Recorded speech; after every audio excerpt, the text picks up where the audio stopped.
The billionaire saw his fiancée humiliate the housemaid with his own eyes. But that was not the moment that shattered him. The moment that broke him came 3 seconds later, when a little boy tugged at his sleeve, pointed at the woman wearing his engagement ring, and whispered, "She hurts my mama when you leave." She thought the cameras were off. She thought the servants were too afraid to speak. She thought money could bury truth beneath marble floors, crystal chandeliers, and designer smiles. But children do not understand social class. They do not protect fake reputations. They do not calculate consequences. They simply tell the truth as they saw it. And on that afternoon, in one of the richest homes in Lagos, the smallest voice in the room was about to destroy a perfect engagement, expose months of cruelty, and force a billionaire to face the one truth he had been too blind to see. Welcome back to another emotional and unforgettable story. Today's story is about power, silence, class, betrayal, and the courage of a child whose honesty changed everything. Before we begin, tell us in the comments which country you are watching from. On Banana Island in Lagos, behind towering black gates and trimmed hedges that looked too perfect to be real, stood the home of Elijah Okoro. At 35, Elijah was one of the most admired businessmen in Nigeria. He had built his wealth through a logistics technology company that started with 2 borrowed laptops, a weak internet connection, and a dream bigger than his circumstances. He was not born into privilege. He had earned every polished floor, every luxury car, every business headline that now carried his name. People admired him for his discipline. Investors respected him for his mind. Employees loved him for something even rarer. He remembered people. He remembered what it felt like to struggle. He remembered eating 1 meal a day in university.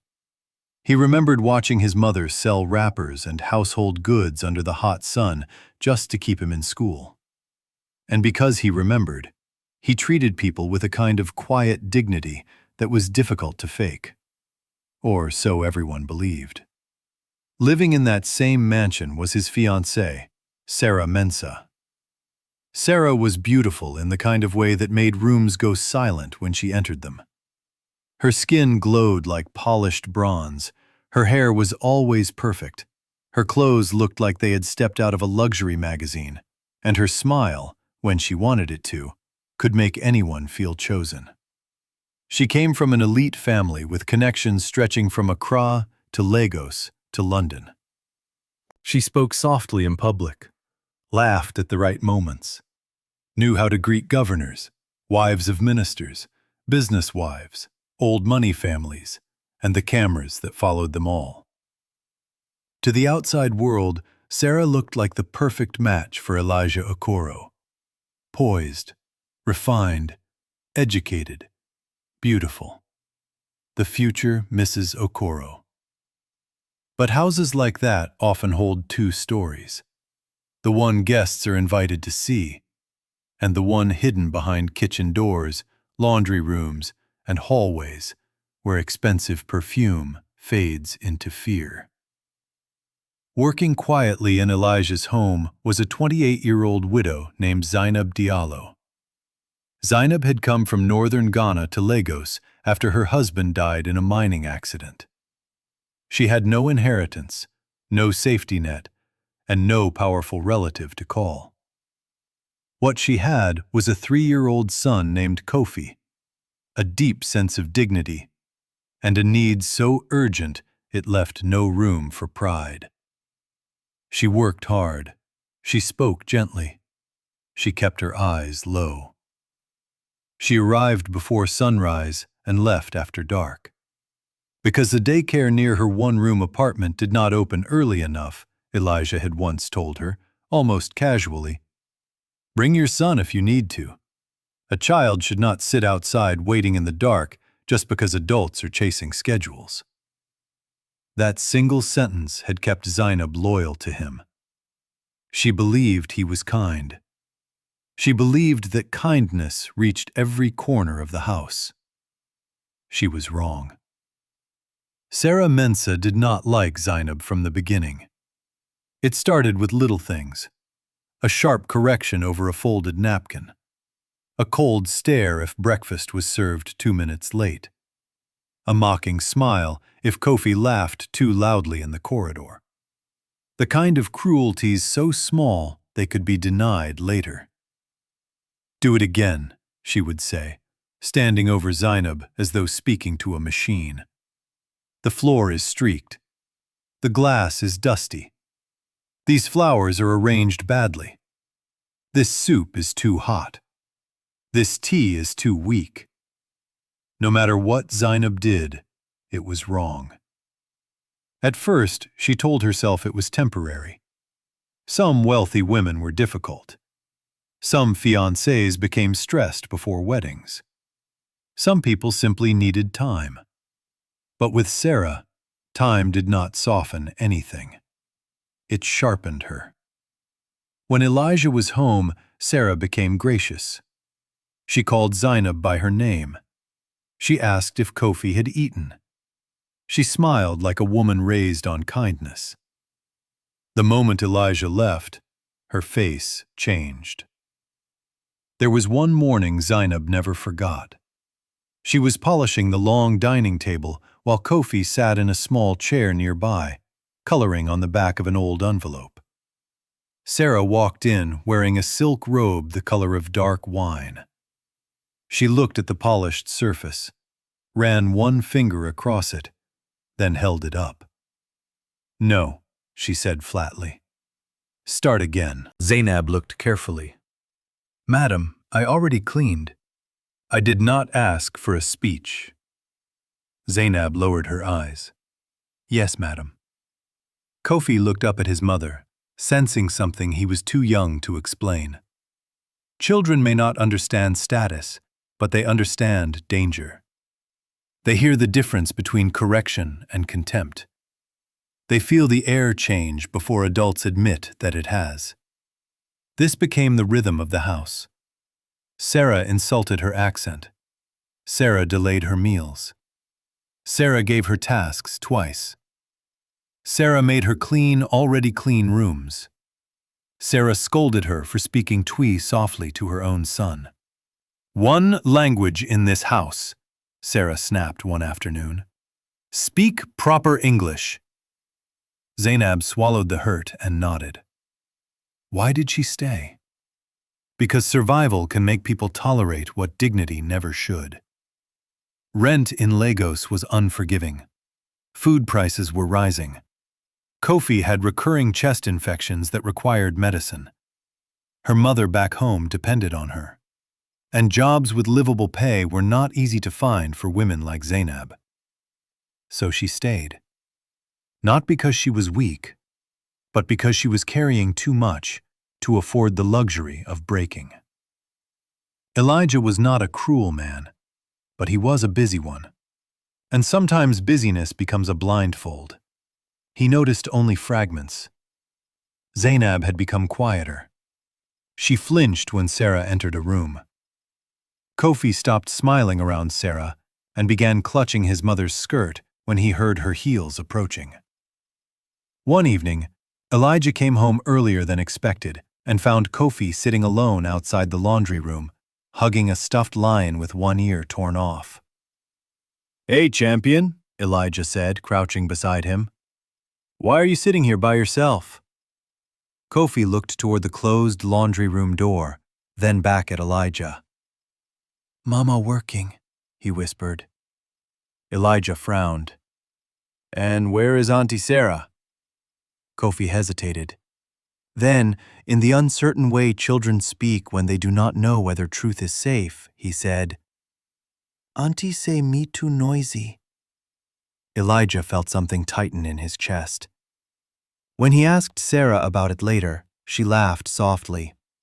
"Oh, Elijah, please. You know children exaggerate. He was playing with the detergent bottles. I just moved him away before he made a mess." The explanation was calm, reasonable, elegant, and Elijah wanted to believe reasonable things. He had meetings, investors, a charity gala, wedding planning, an expansion deal in Nairobi. He did what many good people do when evil arrives dressed in sophistication. He postponed discomfort. Meanwhile, the abuse deepened. Serah began grabbing Zainab's wrist when she made mistakes. Not in ways that left obvious injuries, at least not at first. Just enough pressure to establish control. Just enough pain to remind her who held power inside that house. One afternoon, Zainab overheard Serah laughing on a phone call in the upstairs lounge. "Elijah is brilliant in boardrooms," she said, "but emotionally, he's easy. Once the marriage is done, everything changes." There was a pause. Then Serah laughed again. "And the maid? Please. She'll endure whatever I give her. Women like that always do." Zainab stood frozen outside the half-open door, a basket of folded towels in her hands. Women like that. The phrase stayed with her long after the call ended. Not because it was new, but because it was true in the ugliest possible way. There were always people who believed poverty erased personhood, who believed service meant silence, who believed the desperate could be controlled because desperation leaves bruises no one sees. That night, Zainab cried quietly after Kofi fell asleep. Then she wiped her tears before dawn, rose again, and returned to the mansion. As the wedding drew closer, the mansion turned into a machine of preparation. Designers came and went. Fabric samples covered tables. Caterers visited. Florists measured staircases. Jewelry boxes opened and closed beneath soft lights. A famous event planner from Johannesburg was hired to oversee the ceremony. And under all that beauty, Zainab's life became unbearable. Serah grew bolder. She accused her of stealing imported soap when it had simply been moved. She blamed her for a stain left by a guest's child. She made her re-wash expensive champagne glasses until her fingers reddened and cracked. She once forced her to stand for nearly an hour in the kitchen while lecturing her about gratitude. "You should be thankful," Serah said, leaning against the counter while Zainab stood with her hands clasped. "You people always want sympathy, but you never think about what we provide. This house pays your rent. This house feeds your child. Do not forget that." Zainab wanted to say, "I work for every naira that enters my hand." She wanted to say, "My child eats because I wake before sunrise and scrub your floors." She wanted to say, "A salary does not buy the right to humiliate me." But humiliation is designed to steal language. So she said nothing. The only person who seemed to sense the depth of the problem was Mama Eket, the older cook who had worked in the Okoro household since Elijah's mother was alive. One afternoon, while peeling plantains in the kitchen, she lowered her voice and said, "My daughter, this cannot continue." Zainab kept folding napkins. "I know. Have you told Oga?" Zainab shook her head. "If he does not believe me, I lose everything." Mama Eket sighed heavily. "Then write things down. Dates. What she says, what she does. If truth ever needs legs, give it legs." That night, Zainab began keeping notes in an old-school exercise book hidden beneath Kofi's mattress. Monday, no lunch given. Wednesday, wrist grabbed in laundry room. Friday, insulted child. Sunday, threatened to dismiss me. Each line was small. Each line was ugly. Each line was proof that silence was not peace. It was only delayed witness. Elijah noticed another bruise a week later. Zainab was carrying a tray of glasses when her sleeve slipped slightly, revealing yellowing marks near her wrist. "What happened there?" he asked. She pulled her sleeve down too quickly. "I hit the shelf, sir." He studied her face. There was fear there. Not ordinary nervousness. Fear. Before he could say more, Serah entered the room laughing into her phone, and the moment dissolved like smoke.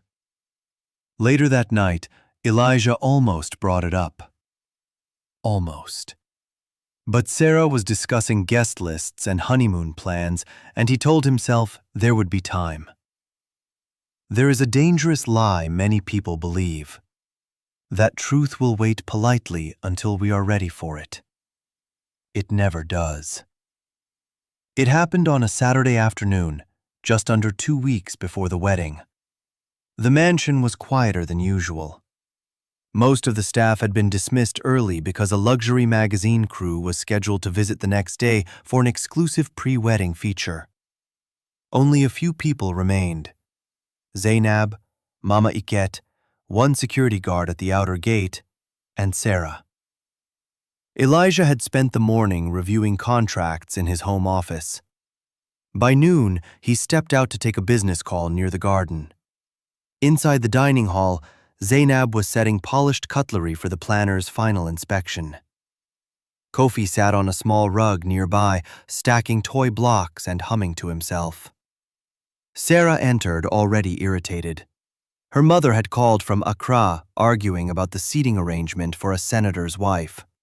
The planner had complained about floral timing. A jeweler had sent the wrong clasp for one of her bracelets. And when people like Serah lost control in one place, they often searched for someone powerless enough to absorb it elsewhere. She picked up a silver fork and held it to the light. "This is dull." Zainab quickly reached for the cloth. "I will polish it again, madam." Serah looked at the table, the chairs, the centerpiece, and then at Zainab with eyes already hunting for cruelty. "Everything about this room looks tired," she said. "Are you trying to embarrass me?" "No, madam." "No? Then why does every simple task become difficult with you?" "I'm sorry." That should have ended it. But people who enjoy humiliation are never satisfied by apologies. They feed on them. On the side table stood a glass jug of chilled hibiscus drink prepared for the planner's visit. Without warning, Serah grabbed the jug and poured it straight over Zainab's head. The dark red liquid soaked her uniform, dripped down her face, and splashed across the polished floor like spilled blood. For 1 second, the room fell silent. Zainab stood frozen, trembling, one hand still holding the polishing cloth. Kofi's toy blocks slipped from his hands. Then Serah said the words that would later echo through Elijah's mind like a curse. "Maybe now you will learn to work with your eyes open." Kofi burst into tears. "Mama!" He ran to her, clutching her wet skirt, crying with the kind of panic only children feel when the person who keeps their world safe is suddenly the one being hurt. At that exact moment, Elijah stepped in from the corridor. He stopped. In front of him stood his fiancée with the empty jug in her hand. On the floor was the woman who worked in his home, drenched, shaking, humiliated. Beside her was a crying little boy, trying to shield his mother with his tiny body. No one moved.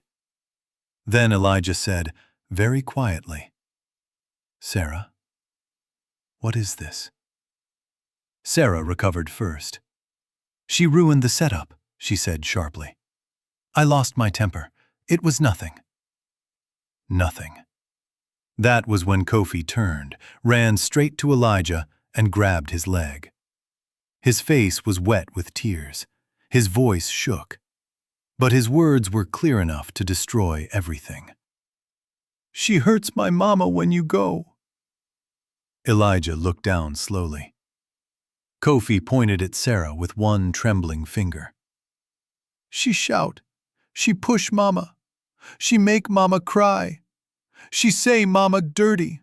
She say me dirty too. The world seemed to narrow around Elijah.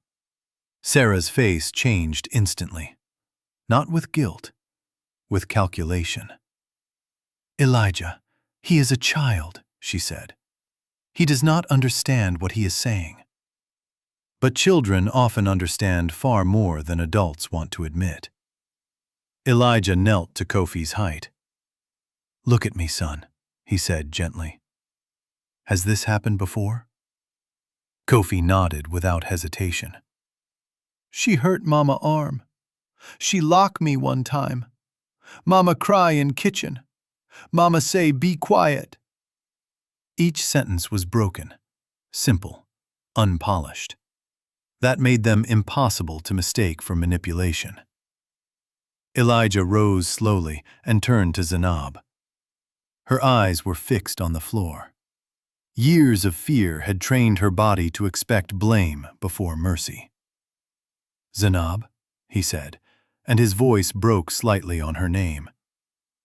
Is this true? For a long moment she said nothing. Then her shoulders collapsed.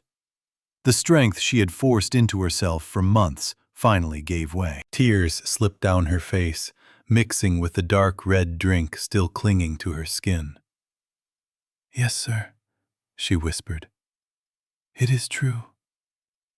Serah stepped forward immediately. She is lying because she knows she made a mess. Elijah, think about this.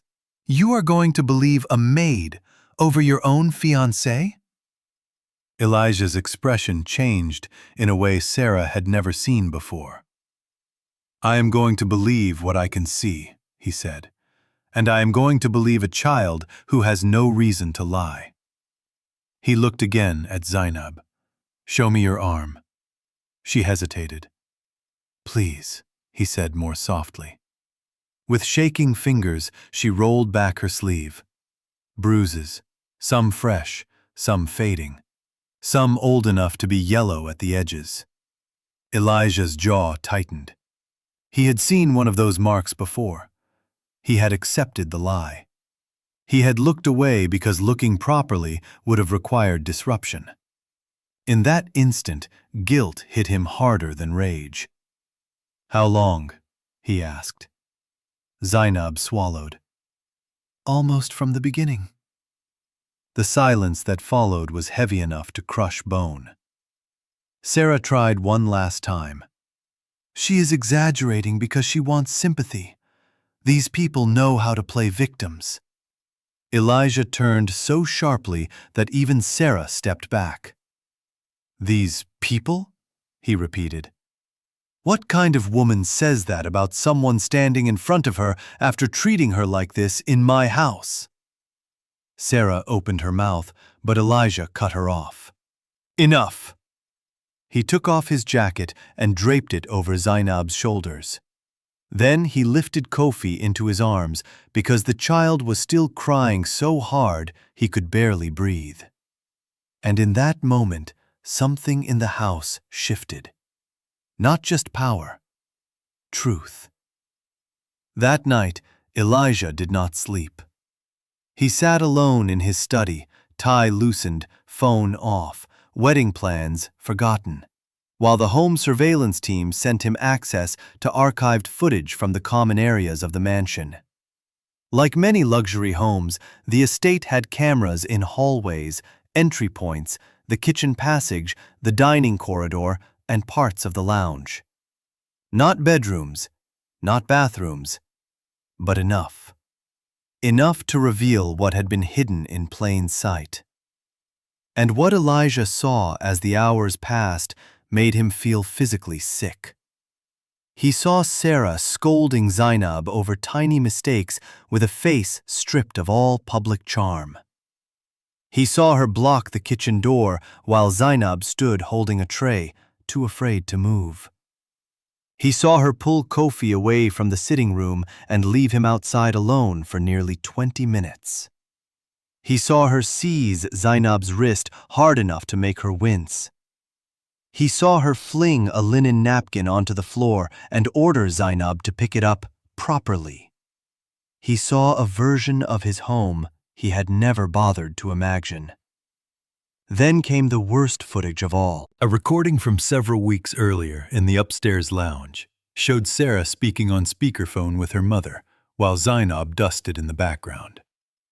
Serah's voice was crisp, confident, cold.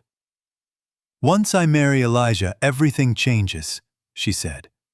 "He thinks I admire his discipline. Please, I admire access." Her mother laughed on the other end. "And the staff?" the older woman asked. "They are invisible," Serah replied. "Especially that maid. She will tolerate anything. Women with children always do." Elijah replayed that clip 3 times, not because he had not heard it, but because part of him still could not accept that he had nearly married someone capable of such effortless cruelty.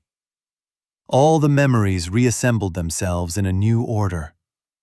The grace at public events, the controlled tears during emotional speeches, the careful kindness when cameras were near, the flawless way she had played tenderness like a role written for applause. He was not only angry at Serah, he was ashamed of himself. Because evil had not deceived him through intelligence alone. It had succeeded because it arrived in a form he admired.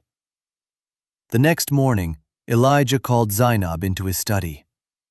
She entered cautiously, unsure whether help could still be trusted after so much fear. Kofi waited outside with Mama Iket, who held his hand as though she had adopted him in her heart overnight. "Sit down," Elijah said. Zainab remained standing. He did not insist. Instead, he spoke with the honesty of a man forced at last to look at himself without excuses. "I watched the footage," he said. "I know now that what happened yesterday was not the beginning. It was only the first time I saw it." Zainab lowered her eyes. Elijah continued. "I should have noticed. I should have asked harder questions. I should have protected the people living and working under my roof. I failed you." That sentence did something unexpected. It made Zainab cry harder than Serah's cruelty had. Because pain hardens people, but sincere accountability can break them open. "You were trying to survive," Elijah said when she started apologizing for not speaking sooner. "Do not apologize for surviving." He then told her what he intended to do. First, Serah was out. The wedding was canceled, immediately. Second, Zainab and Kofi would not leave the house until safe temporary accommodation was arranged, somewhere Serah could not reach them. Third, he would cover Kofi's medical care for the next 2 years and increase Zainab's salary if she chose to continue working in any position connected to his household or foundation. Fourth, if she wanted to leave domestic work entirely, he would sponsor her professional training in hospitality management, childcare, or small business administration, whatever path she believed could rebuild her future with dignity. Zainab stared at him, as though the words belonged to another world. "Why?" she asked quietly. Elijah looked toward the door, where Kofi's faint voice could be heard in the hallway. "Because your son told the truth, when every adult in this house had settled into silence," he said. "And because no one should have to choose between income and humiliation." For the first time in months, Zainab felt something she had nearly forgotten. Relief. Not complete, not immediate, but real. Serah Mensah did not leave quietly. People like Serah rarely believe consequences apply to them until the last possible second. At first, she pleaded. Then she cried. Then she blamed stress. Then she blamed wedding pressure. Then she blamed Zainab. Then, when none of that worked, she became dangerous. She called mutual friends before Elijah could speak publicly. She claimed Zainab had manipulated the child. She implied Elijah was mentally exhausted and overreacting. She suggested that the staff had formed a lie to extort money from the household before the wedding. For a brief moment, confusion spread. That was when Elijah did something Serah never expected. He stopped protecting appearances. Through his legal team, he preserved the footage, documented the abuse, and quietly informed the families and senior contacts who would inevitably hear some version of the scandal anyway. He did not release everything for spectacle. He released enough for truth. Once the evidence surfaced among the right people, Serah's narrative collapsed within hours. The woman known for polished charity events and expensive smiles was suddenly being described with very different words. Cruel, calculated, entitled, abusive. Her own relatives distanced themselves. Friends became unavailable. Vendors withdrew. The wedding planner issued a private note of regret and canceled all final preparations. The society pages that had been waiting to celebrate a billionaire wedding now whispered about a broken engagement and a hidden scandal behind luxury gates. Serah raged. She broke a perfume bottle in the guest suite. She called Elijah ungrateful. She accused him of ruining her future over one servant. That phrase ended whatever small mercy remained. One servant? Elijah said coldly. No, a human being and a child. That is what you failed to understand. 3 days later, Serah left the house with designer luggage, a stiff jaw, and no ring on her finger. She was not escorted out by scandal alone. She was escorted out by truth. When the storm finally quieted, something almost unfamiliar settled over the mansion. Peace. Not the polished kind, not the staged silence of power. A different kind. The kind that arrives when fear leaves. Kofi began laughing again. At first it was small. A giggle in the kitchen when Mama Iket gave him extra puff-puff. A smile in the courtyard when the gardener let him hold the hose.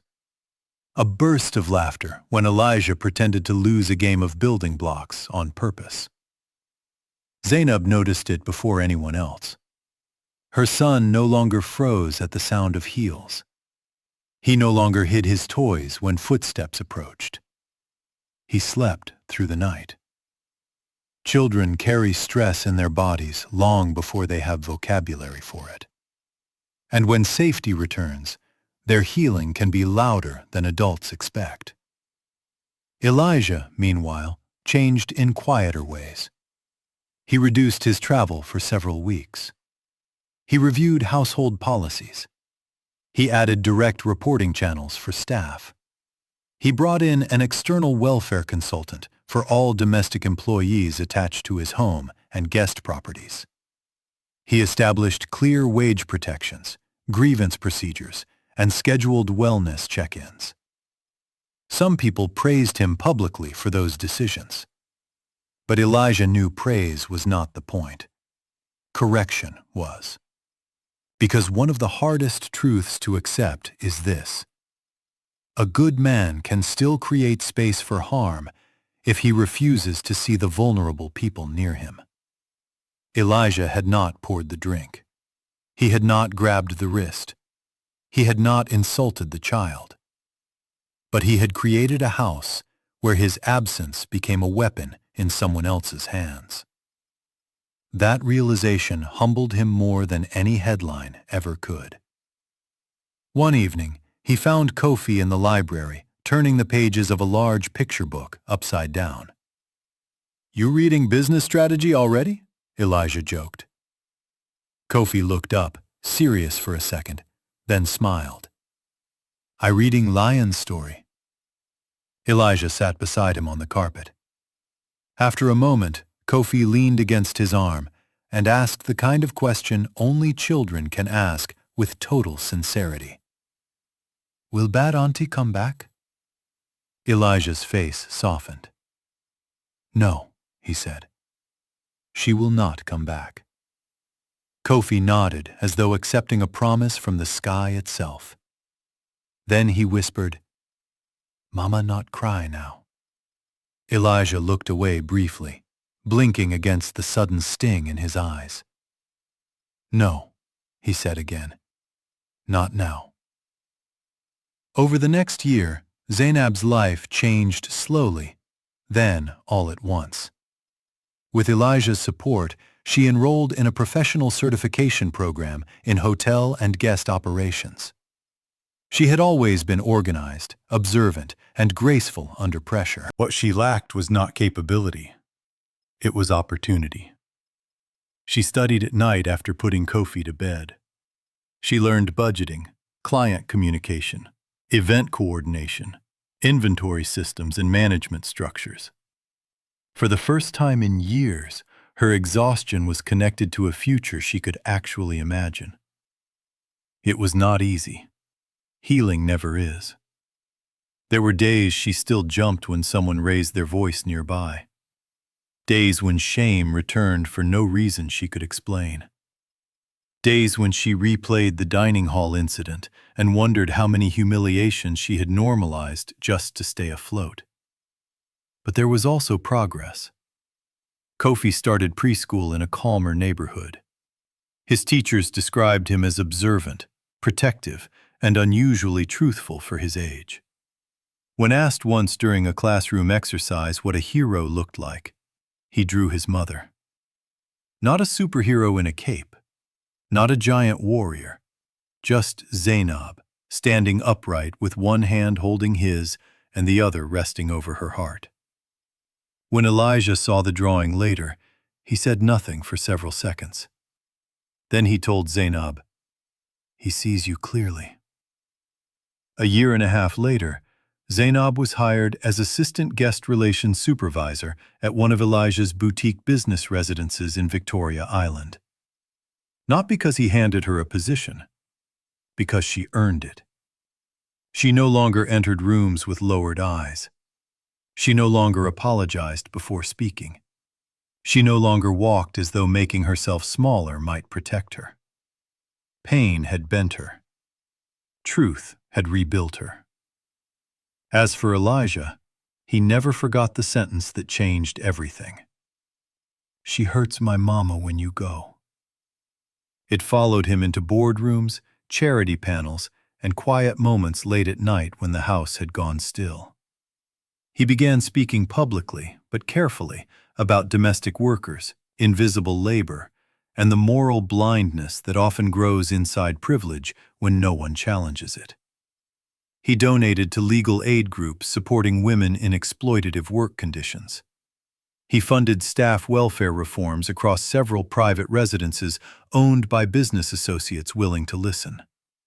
And whenever he was invited to speak about leadership, he added one line that unsettled powerful people for exactly the reason it should have.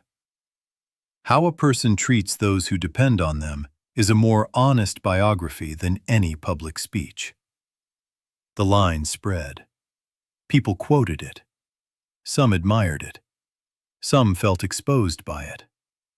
Good. Because not all discomfort is bad. Sometimes discomfort is the first honest step toward decency. Elijah did not rush into another relationship. That part of him needed rebuilding too. Months later, when he eventually met someone kind through a medical outreach foundation, he paid attention to different things than before. Not her dress, not her elegance, not how beautifully she moved through elite rooms. He watched how she greeted drivers, how she spoke to cleaners, how she treated waiters when orders were delayed, how she responded to people who could do nothing for her. This time, He understood what character looked like. It did not sparkle. It served. Years later, Kofi would not remember every detail of that red-stained afternoon in the dining hall.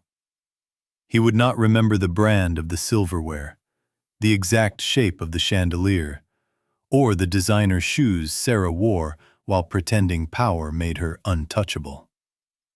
But he would remember this. His mother cried. He told the truth. And the world changed. That is the thing about truth. Power can delay it. Wealth can decorate around it. Status can laugh at it. Fear can bury it for a season. But truth has a strange way of surviving, especially when it travels through a voice too innocent to rehearse it. The moral of this story is simple. Do not measure people by how warmly they greet those above them. Measure them by how they treat those with less power to resist. And never underestimate the courage of a child. Sometimes the bravest witness in the room is the smallest one standing there. If this story moved you, take a moment to like this video, subscribe for more emotional and powerful stories, and share this with someone who needs to hear it. And tell us in the comments, what touched you most in today's story? Was it Kofi's honesty, Zainab's endurance, or Elijah's transformation? And before you go, tell us which country you are watching from.